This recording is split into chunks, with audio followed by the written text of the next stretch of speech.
Kolos buys the first piece of the Gamma Quadrant for 36 bars of gold pressed latinum. Q is called the God of Lies on Brax, but they mean it affectionately. And Quarks makes a delicious couscous. Hello, everybody, and welcome to the Seventh Rule with Cirroc Lofton. Hello, hello. My name is Ryan T. Husk. Today we're doing a review of Star Trek Deep Space Nine, Season 1, Episode 6Q Less. Story by Hannah Louise Shearer. Teleplay by Robert Hewitt Wolfe. Directed by Paul Lynch. This was February 7th, 1993. Where were you? And we have a very, very special guest today. What a coincidence. Writer-producer, the legend. He's finally back. We coerced him. It's Robert Hewitt Wolfe. Hey, guys. Happy to be here. So good to have you back again. We loved having you. You've been on our show so many times. You're so fun. You're so interesting. You give us so much backstory and insights. No pressure, but we're really excited to have you back, though, honestly. Thank you. It's fun talking with you guys. This is a great episode, too. Yeah. Where to start with this one? This is a callback, right? Where do we go? This is Q's debut on Deep Space Nine. Is one and only. That's where I wanted to start. And his finale. Actually, yeah. The first thought was, Robert, were you planning on having Q in multiple episodes? Was that a discussion? Was this a one-off, or was it more of like a Majel Roddenberry thing where you expected him to be more of a recurring character like she was expected to be? Do you remember?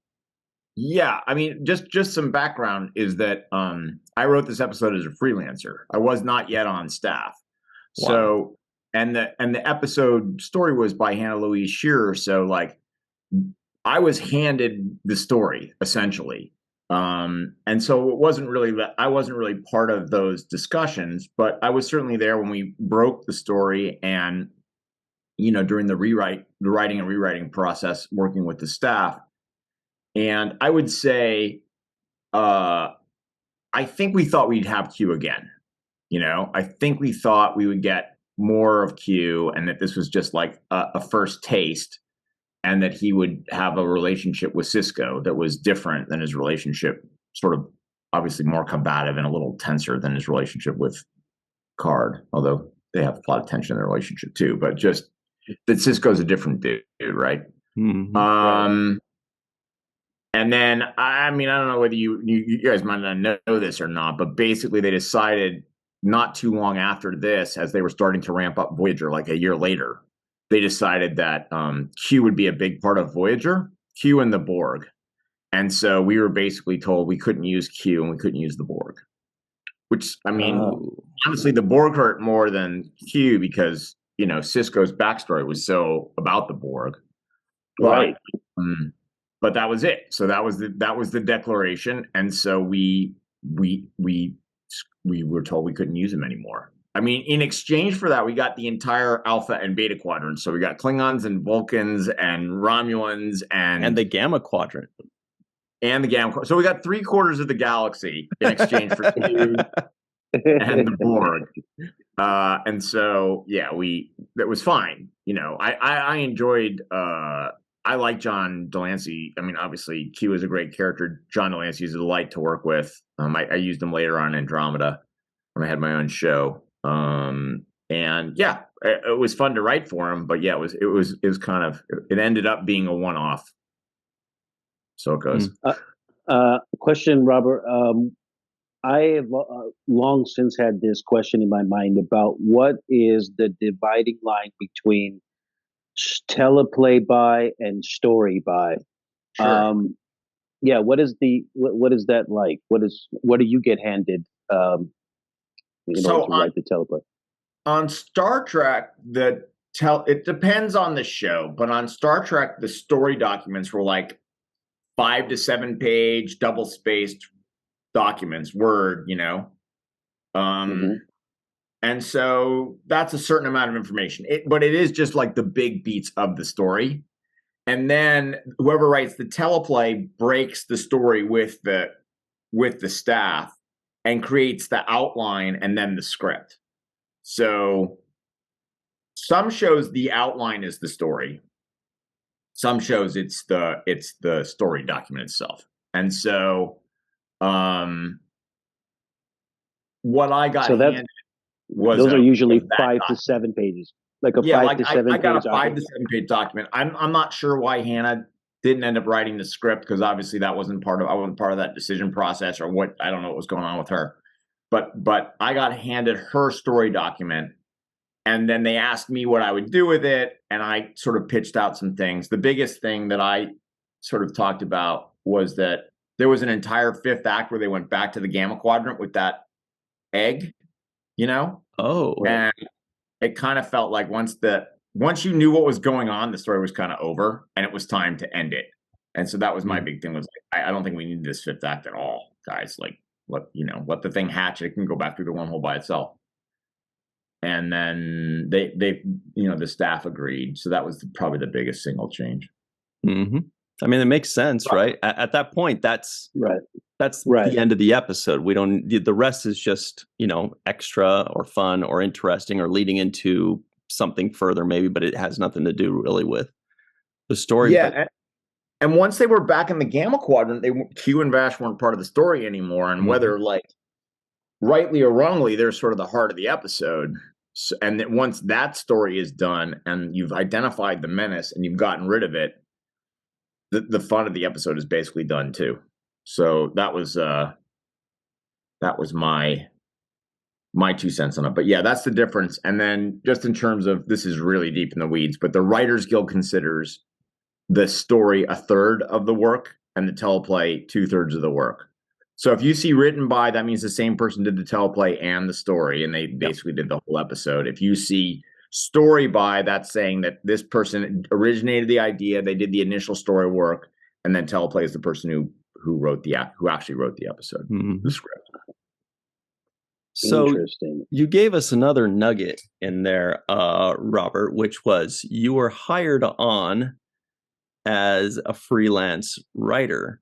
So this was kind of the episode that got your foot in the door, or were you a freelance writer for a while after that, or did they kind of say, I like the cut of your jib, kid, can you join us? This was the second stage in my audition process, basically. The first stage was that I sold A Fistful of Datas to Next Generation. Got to write the teleplay for that. Well, the first stage is I actually sold the story. The second stage is that they actually liked my work enough that they invited me in to be the writer on the story. So I wrote the first draft of that script, then Brandon rewrote it. Awesome. And so on that one, it's story by me, teleplay by me and Brandon, right? And then based on the strength of that work, they asked me to do this freelance for Deep Space Nine. Based on my work on the freelance of Deep Space Nine, they hired me on the staff as a staff writer. So that's how I basically got onto the franchise as a full-time writer. Wow. That's an amazing journey. What a journey. It was fun, and like I did all this. I can't remember the exact timeline, but I do know the day they told me I was being hired on staff was my birthday. So it was like October. You guys we hadn't premiered yet, right? It was late October. Yeah. And so they were just starting to shoot like the second episode by the time when I was in there writing cue lists and breaking it with them, they were just starting to shoot the pilot, Emissary. Wow. And by the time I was hired on the staff, I think they just finished shooting the third episode, and cue list is the 6th episode. So I wasn't there from the very beginning, but I was there sort of early days. Practically. Yeah. Right from the beginning, but episode 6 and on. Happy birthday. I think I started officially. Yeah. I think I officially started as a staff writer on maybe episode 8. I don't know, because they didn't credit me on screen, so I have no idea what. What's your birthday? October 28th. Got it. So we know forever that was the day that you were told that you will be joining on. Wow, that's awesome. Birthday present ever. Yeah. You know what? I got my job on DS9 on my birthday. Rick called me up on my birthday, August 7th. Wow. I'll never forget that too. Yeah. So it was my birthday gift. I don't know if that's a thing that they do in Star Trek. I don't think they do it on purpose, but I don't know, maybe they do. But see, that's telling. So Cirroc was hired August 7th, right? So that means they were just getting ready to shoot Emissary. And you were probably on set like a week or two after that? Probably, yeah, probably about 2 weeks. I would say fitting after So a 2 weeks, fitting. say like end of August, he was in there, and that's about when they hired me to work on Q-less. So it was all like super early days. I don't even think I think they cast Terry was the last person cast from what I remember, and she was cast while we were breaking that story. I think, if I remember correctly. Wow, Anyway. that late. Well, you know, one more birthday connection is that Deep Space Nine premiered on January 3rd, 1993. January 3rd is Malissa Longo's birthday. So that was her birthday present, was this amazing show. I don't have anything, but I know that one. Robert, so you're doing this episode. How much of rewatching the original Next Generation episode with Q and Bosch did you do prior, research wise for this?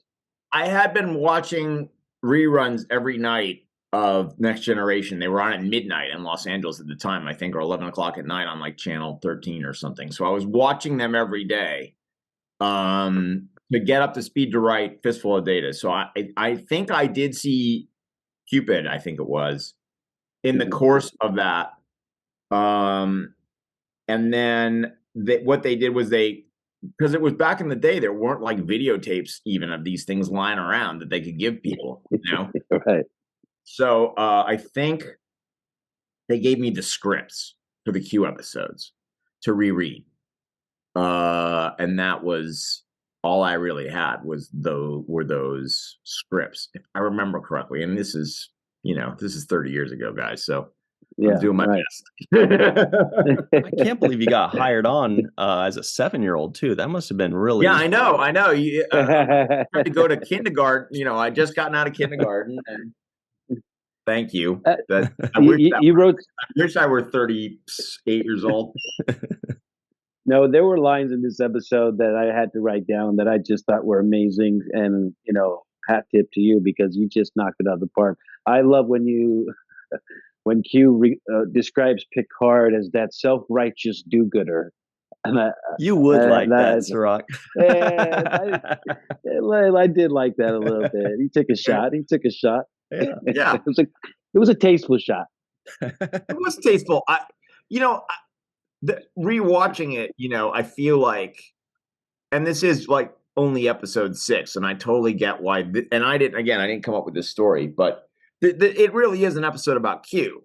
You know what I mean? It's really not about any of our cast. And watching it now, I kind of feel like that maybe was a mistake in a weird way, because like Q is taking shots at everybody, but he's taking shots at the Deep Space Nine crew and saying they're basically not as good as the Next Generation crew.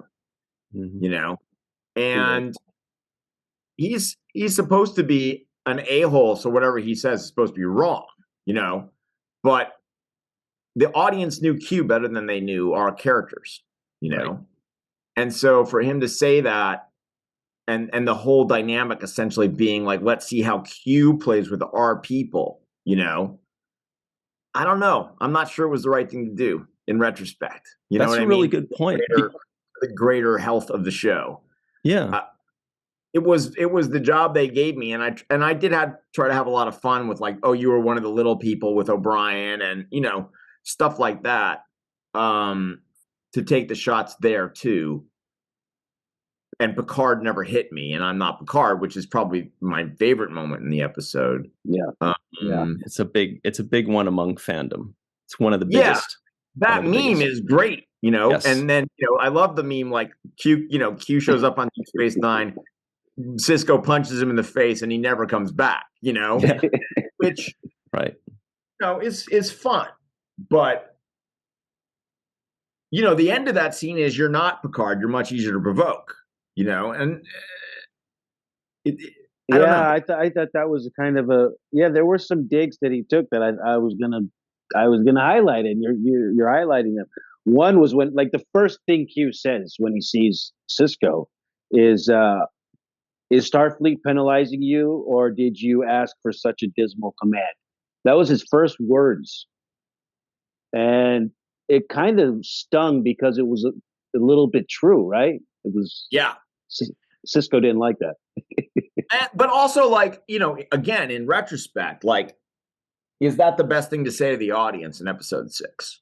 That this place is dismal, Right. That the next generation crew would have solved all this technobabble hours ago. Right. I don't know. And again, like, I was handed the story, and the whole idea was to have Q, because that's what Q does to everybody, right? Q does that to everybody. That's the character. He's always saying insulting stuff to people's faces. And he's always dismissive and always condescending. And so this was his way of being condescending to our people. But I don't know. Was it the right way to go? I don't know. I kind of felt like watching it now, and I hadn't watched it in years. I was like, oh, I don't know, man. I didn't like the shots I was writing. Well, it's a good point, because as a viewer, you're right. We're watching this.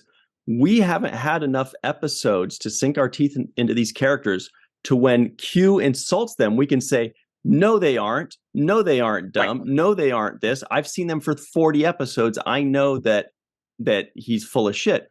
Right now on episode 6, he says that, and we might just say, oh, I don't know. I guess they are incompetent. We don't know yet. It's an interesting point. Yeah.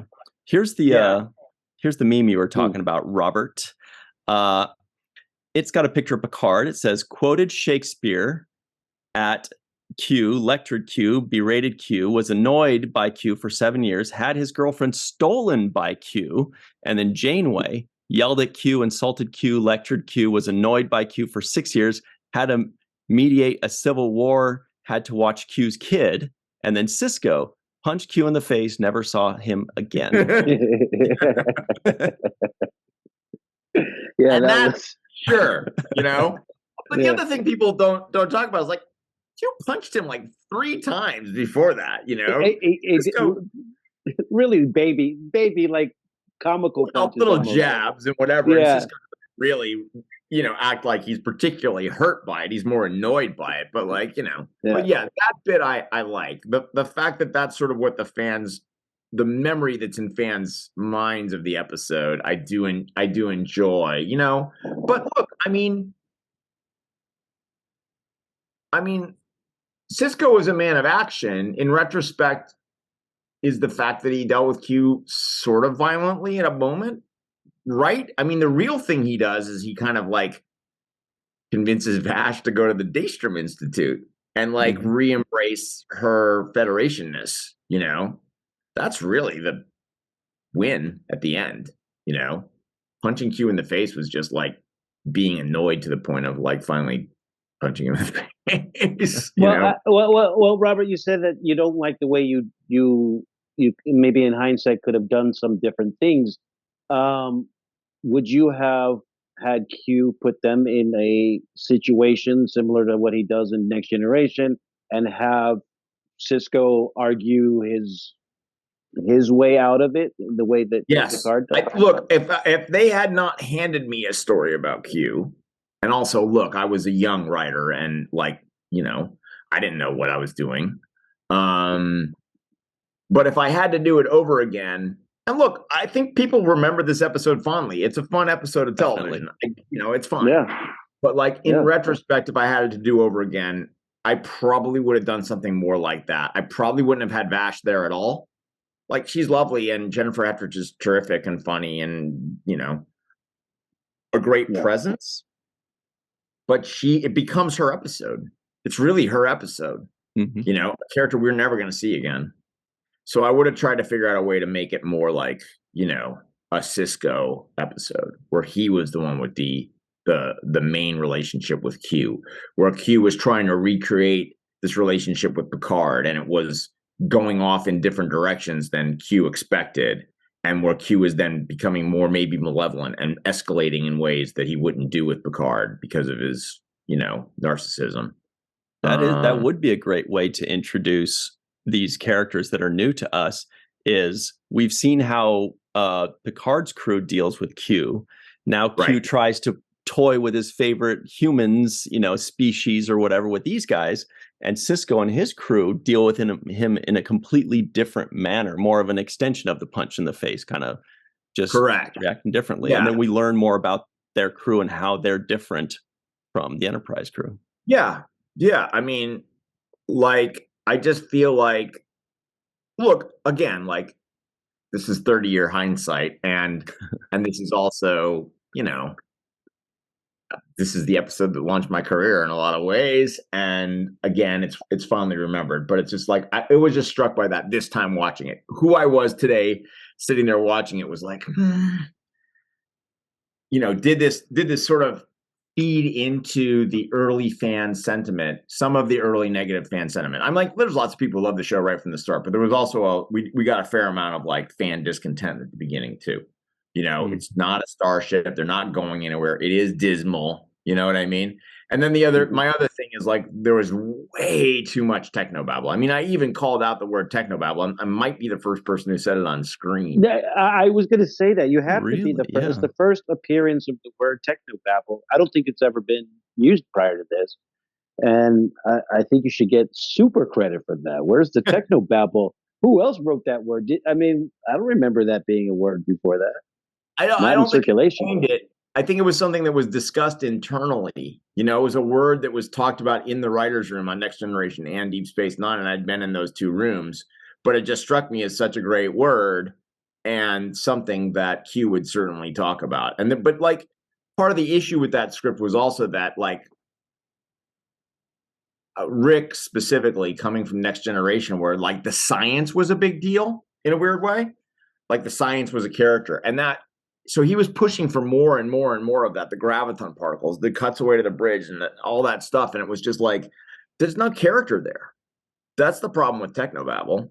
Like, when O'Brien is fixing the shuttle bay doors, and like, or the runabout doors, and when Dax and him and Kira are talking about what's going on the station, like, none of that is like human. It's all kind of like abstract. I wish we'd been able to say we could do with a lot less of this, But I'd rather have a scene with Cirroc and Avery than a scene of Dax talking about graviton particles. You know what I mean? Totally. Yeah. But the word technobabble definitely has to be the first appearance of the word. I Googled it, and you are not credited as the first writer to put it on screen. So somebody that works for Memory Alpha or Wiki, call the president if you have to, but this needs to be established. And actually, in honor of that, Robert, I think Ryan and I should add a segment to this, the technobabble of the episode segment for each one of these episodes. We're going to have a line of technobabble that we're going to highlight.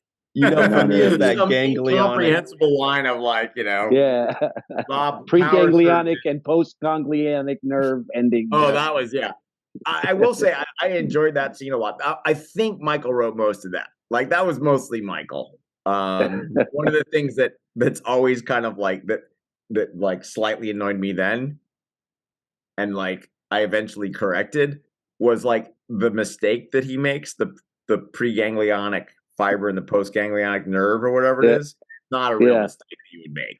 I mean, it's just like, real doctors, those are very different things, as my wife, who has a better grounding and all that stuff, pointed out to me. So later on, I said he did it on purpose. Like, he actually, remember that. We've had other doctors point that out too, where they're like, that's not a he's too smart for that. I thought also, you made Q a little bit vicious in this one. Like, he was cool to Vash's character when he aged her and kind of put the warts all over her and made, I was like, well, I don't remember Q being that brutal to somebody with his power. Usually it's a situational thing, not a direct torture type thing. Yeah, he basically tortured her. I mean, the subtext of what's going on between the two of them is it was kind of an abusive relationship she was trying to get out of. Right? Yeah. I mean, this is really an episode about a woman trying to leave her predatory, awful, abusive, narcissistic boyfriend. You're 100%. Yep.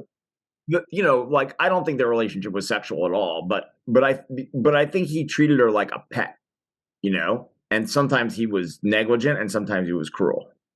I don't think he was great. I mean, I think they had fun too. Like, he does have that nice speech about like seeing the world through her eyes, and that's why he kept her around, he could experience wonder through her, which he can't do otherwise.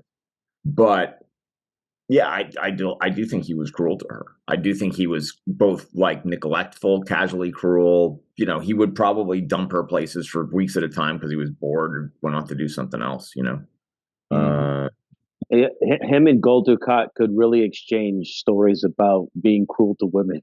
He would not like Dukat. I predict. No, of course, they're too much alike deep down. They're too much alike. But they would have a lot of stories about, oh yeah, I once did this, I once did that. Because Dukat thinks he's being, you know, a wonderful guy and charming, while he's also being a jerk and abusive to somebody. So it's a very similar characteristic. Mm-hmm. Yeah, for sure. Why are there no statues of Q at Starfleet headquarters? Exactly. Well, Robert, we do have to run. We know you got to go, but we do appreciate very much you taking the time. By the way, show off your shirt for a second for everybody. Oh yeah, they can't see it. So my Writers Guild of America. I just came back. Which you're doing a lot of work on the front line, Robert. So for those people that are listening, the amount of work that you're doing to kind of help the writers get their fair share, man, that's really appreciated. And the actors also going to have to be in that boat as well. Yeah. Well, yeah. I mean, look, I think we're at a little bit of a tipping point, in Hollywood, but also in society in general, where the sort of corporations have been able to get away with a lot of really not good practices, and the result of that has been an erosion of like the middle class and to the empowerment of the people at the top, and it's kind of like becoming a little bit of a new Gilded Age. And I think because of that, unions have always been the first line of defense against that kind of thing, and none of us want to be out there pounding the pavement. No one wants to go on strike, but it's sort of a sign of the times, and hopefully we can get what we want without too much more pain, but we have to get what we need. So it'll go on until they give it to us. It's a necessity. Well, it's not a want, it's a necessity. Yeah. I wish circumstances were different. I was on a show. I would very happily be like on set this week. I think I would have been on set, doing my second episode.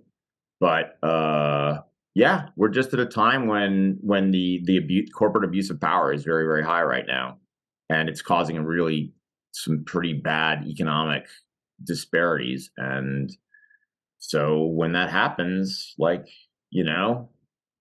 union can it's time for the unions to show up again and show up strong. I heard something the other day, like the current approval of unions in the United States, like just like, are unions a good thing, is that I think it's at like 68%. And that's the highest it's been since the mid 60s. So wow. It's 70 years. It has not been this high.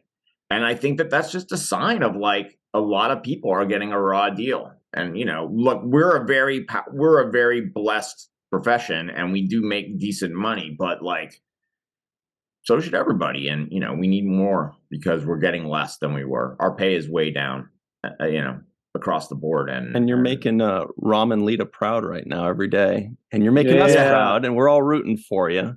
Thank you, guys. Thank you.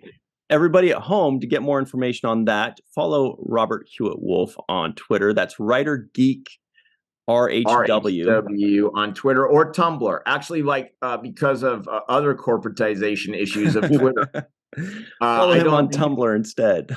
I answer questions on Tumblr now. So I don't want to answer questions on Twitter now. But if you follow me on Twitter, you're going to get a lot of union stuff. So be prepared, because that's mostly what I do. All right, everybody, stick around. We will be right back. Very special thanks to Robert Hewitt Wolfe for joining us. Really appreciate you. And everybody, we'll be right back on The Seventh Rule.